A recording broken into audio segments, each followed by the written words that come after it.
to tragic humanitarian situations and risks of division that may in turn lead to the outbreak of other conflicts, the State of Qatar reaffirms its keenness for Yemen's unity and territorial integrity.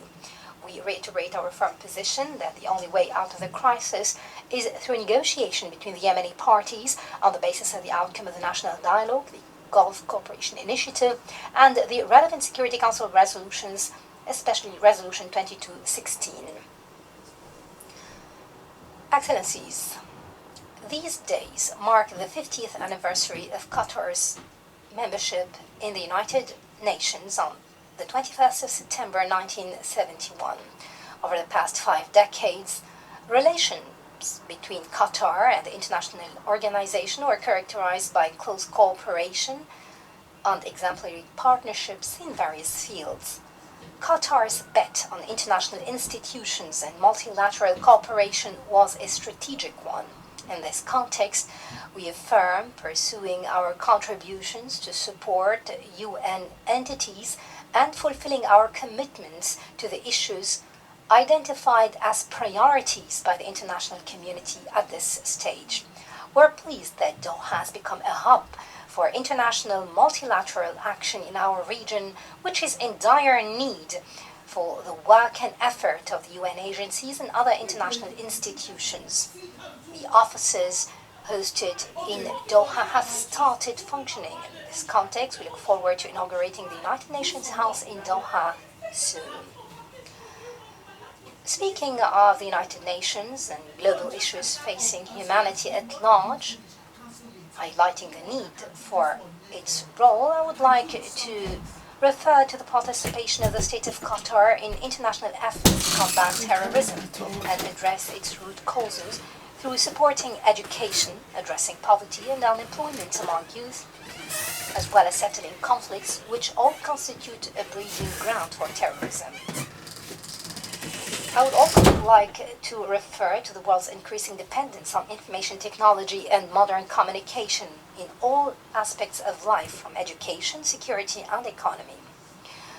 On the other hand, the world has felt the effects of the misuse of cyberspace, including the breaching private domains of individuals and international piracy, and the serious threat it poses to the security and stability of the international community. Thus, we reiterate our call to the United Nations to lead the process of unifying efforts to prevent the misuse of scientific progress in cybersecurity and regularize these vital aspects in line with the rules of international law.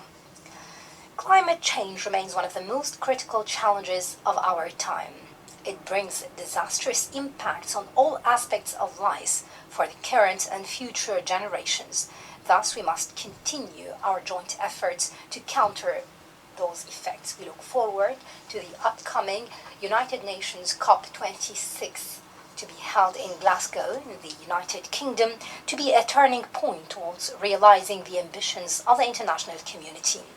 In this regard, the State of Qatar has placed climate change at the forefront of its priorities, adopting the necessary measures to develop climate change-related technologies and clean energy. We will present all such measures at the conference next November. To conclude, our joint responsibility and the shared destiny of humanity require dedication to the values of partnership in international relations to achieve the interests of our peoples and the good of humanity. I thank you, and may the peace, mercy, and blessings of God be upon you. On behalf of the General Assembly, I wish to thank the Amir of the State of Qatar for the statement just made, and I request protocol to escort His Highness.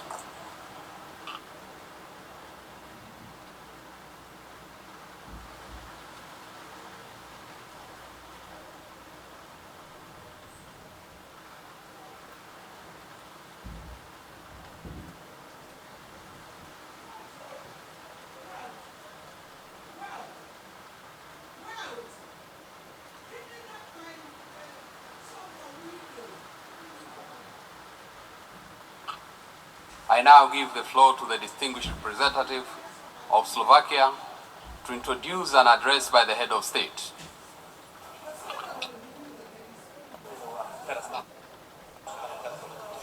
Mr. President, Excellencies, ladies and gentlemen, I have the honor to introduce the pre-recorded statement by the President of the Slovak Republic, Her Excellency Zuzana Čaputová, for the general debate of the 76th session of the United Nations General Assembly. Thank you. Dear Mr. President of the General Assembly, dear Mr. Secretary General, dear colleagues, Excellencies, ladies and gentlemen, that at least some of you can meet in person after 2 complicated pandemic years fills me with some optimism. Optimism that science can and does offer solutions, and that if we respect scientific recommendations, we will overcome the challenges ahead. Indeed, we are in a much better place than a year ago. Vaccines offer a clear path out of the pandemic.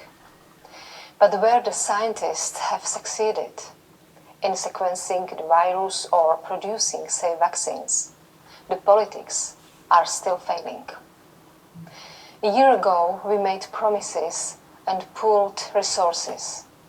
More than 5 billion vaccine doses have been administered across the world, but nearly 75% of them in just 10 countries. 50 countries have less than a 5% vaccination rate, with half of them just 1% rate. This is a failure of politics projected onto the world stage in real time. Vaccine egoism will only delay the pandemic's end and lend time to new, more lethal mutations. Solidarity should be our guiding principle, not an option. Vaccine must be accessible to all, and Slovakia will continue supporting the COVAX effort. Even as we get close to defending COVID-19, let us not rush into business as usual, just because we can.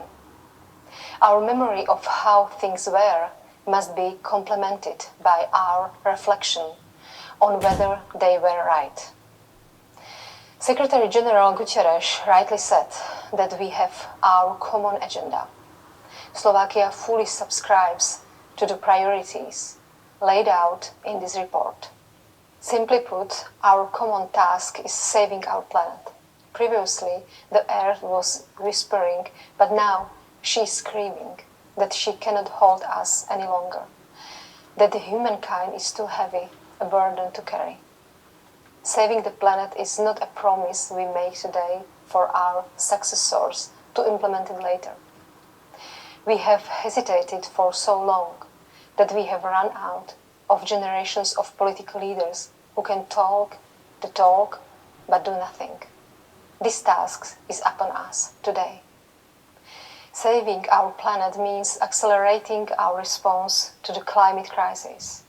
The findings of the recent IPCC report might be shocking, yet they are just stating facts. In less than 6 months, we were able to strike a deal on global fair taxation. We must equally strike a deal to prevent global carbon leakage. The upcoming COP26 in Glasgow must set the pace for a much swifter adaptation and radical emissions cut. Slovakia will reduce our emissions by 55% by 2030 and become climate neutral by 2050, along with the rest of the European Union. By 2023, coal will no longer be used to produce electricity and heat. In the coming years, we will spend almost 6% of our GDP on economic recovery.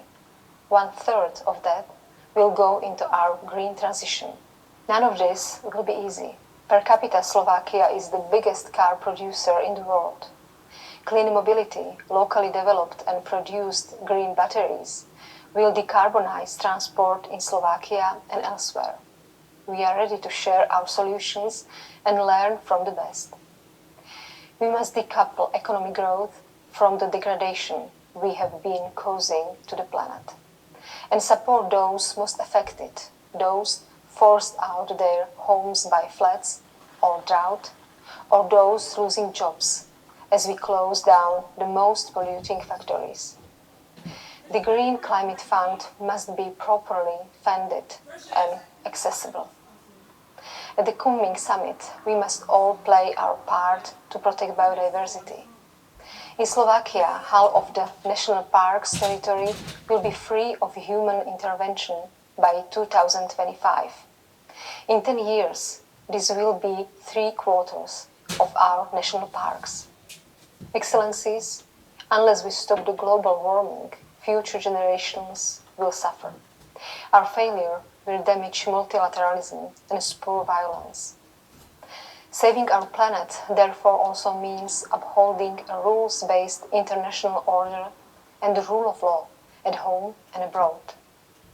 Violation of these rules endangers everyone, not only those directly affected in Ukraine, Syria, Myanmar, or the Sahel region. It is the UN Security Council's main responsibility to maintain international peace and security. Too often, we see it unable to act. Stopping violence and providing humanitarian access is not something